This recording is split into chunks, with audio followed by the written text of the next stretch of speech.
Welcome back to Carl and Rick Talk Risk.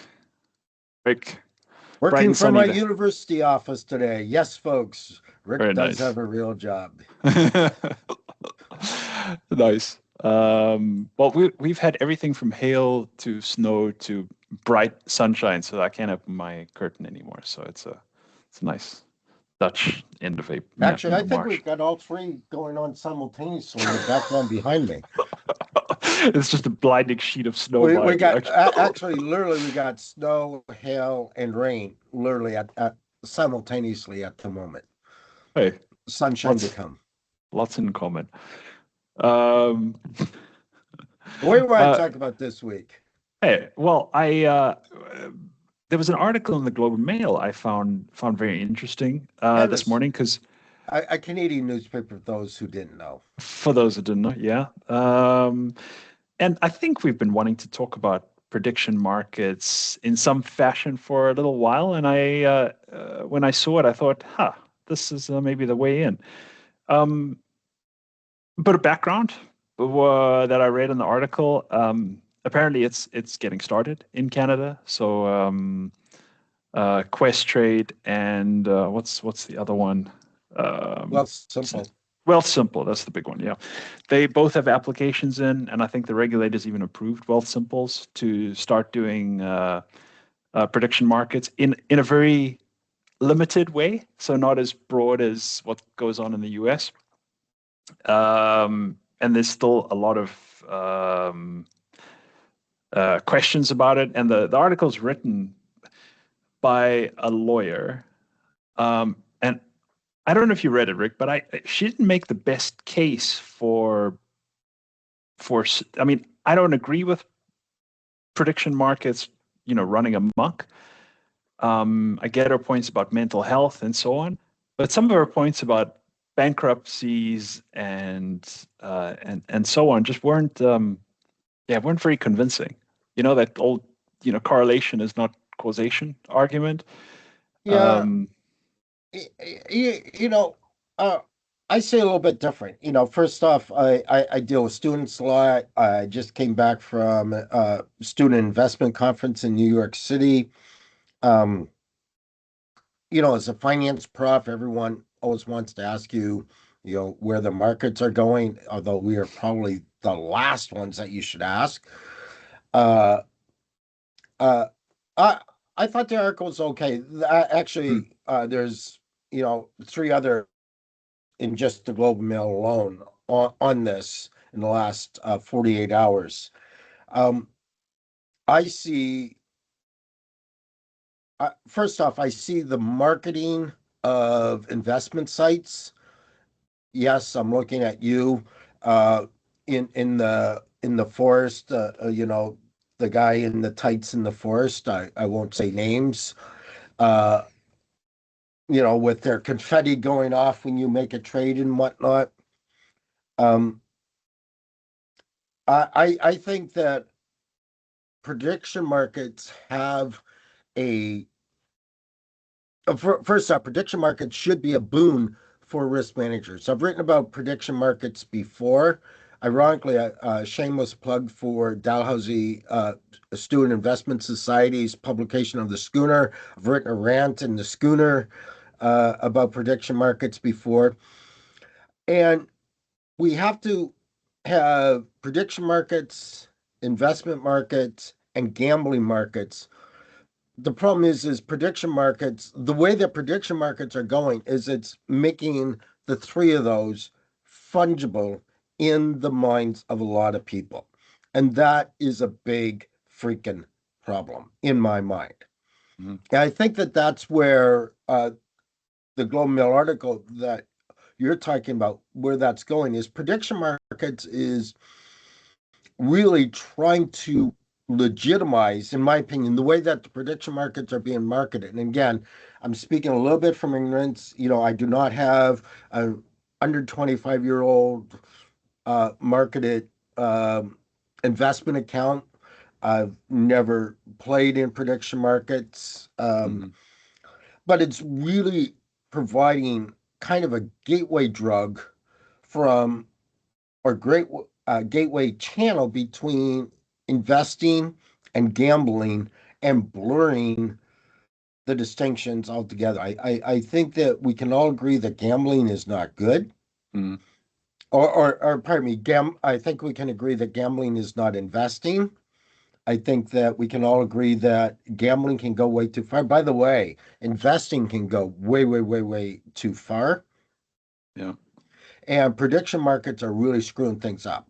Having said that, private prediction markets for risk departments, I think, are ideal.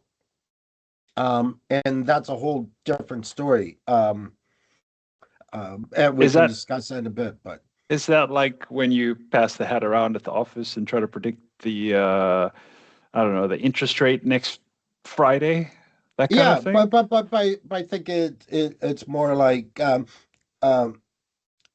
in prediction markets as promote it. You actually set up a market. So you issue, for example, 100 random people in your organization, and you give them shares, which literally might be little sheets of post-it notes that the Middle East, that the U.S. will pull out, and you have various dates, and the Right. people trade over a matter of weeks the date in which they're going to go out. So I might give you for April 30th for one um, June 30th.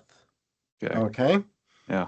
And then you actually create a market and you have to set up trading elements for these. Okay. Right. So trading slots.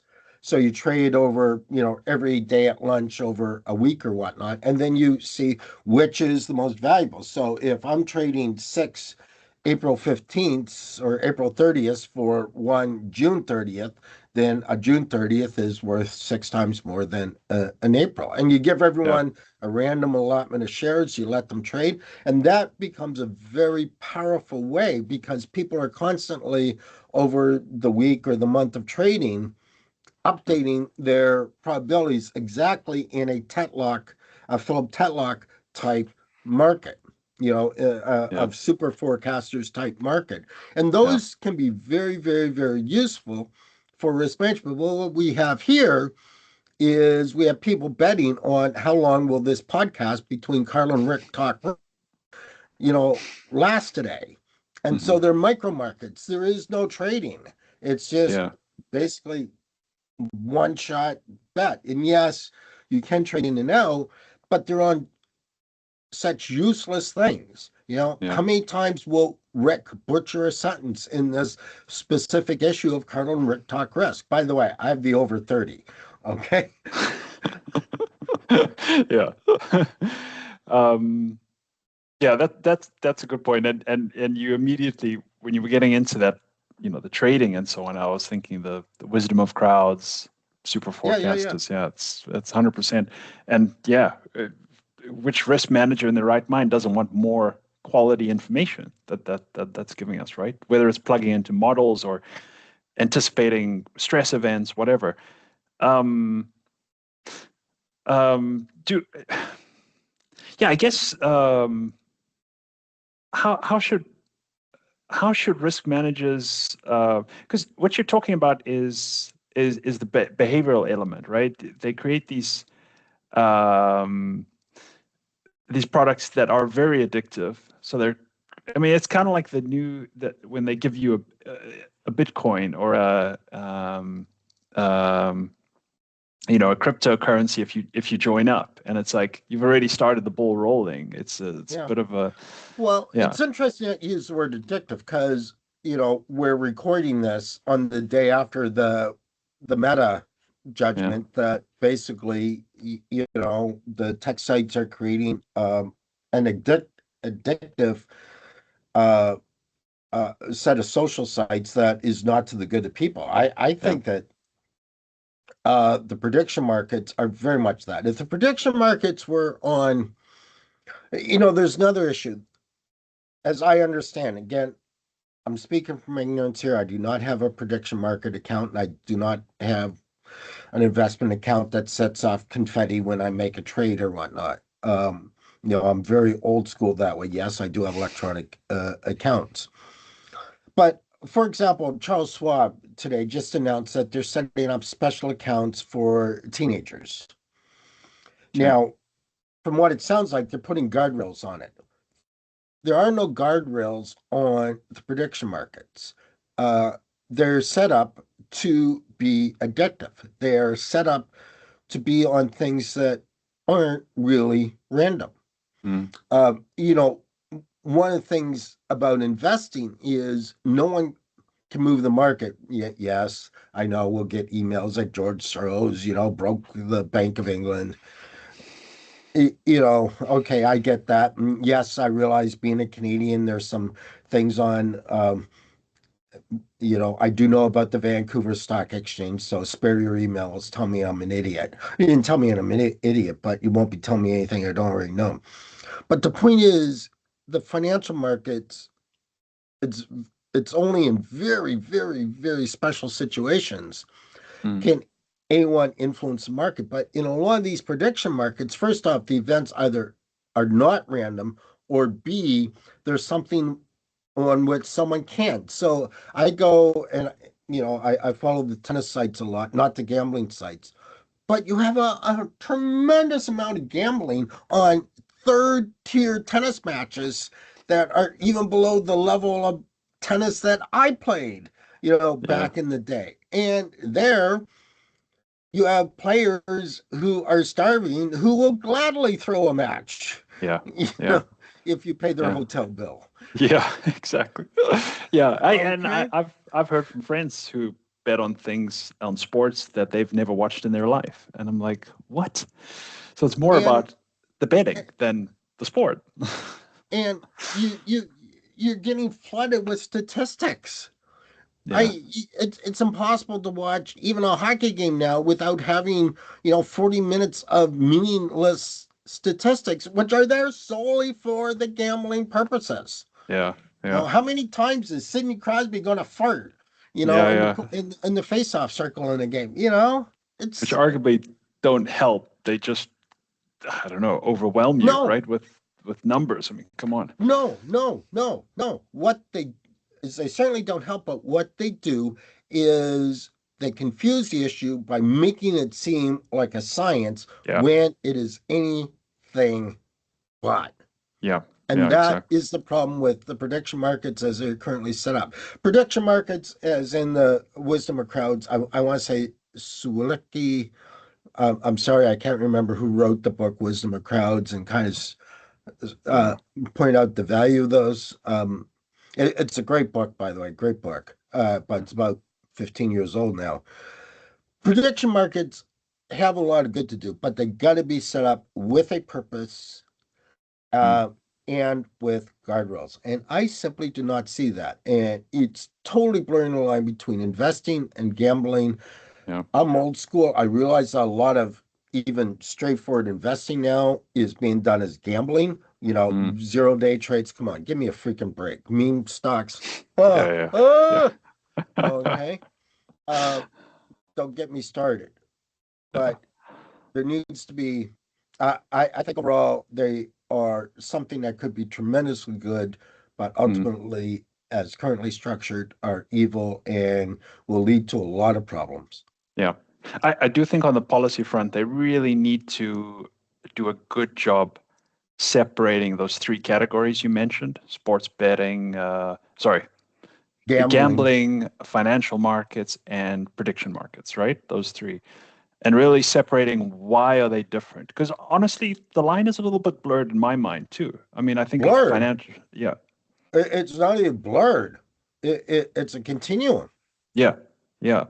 So they're gonna have to do a better job of figuring that out. The regulators, which Rick, I know you'll be hopeful of. And I wanted to say one more thing. I mean, just getting back to the information value, it would be a shame to throw out the baby with the bathwater here because I know, a lot of surveys are less and less helpful. People don't respond. Internet surveys are terrible for finding out who people are going to vote for example. So you get all kinds of bizarre predictions that don't come to fruition. And prediction markets actually have given an alternative source of that information that's less bias in a lot of ways, right? So it would be a pity that it goes away. So I hope they do figure it out. Marketers, you know, are used to paying volunteers for info, do Yeah, AP studies, test this burger versus that burger, et cetera, et cetera, et cetera.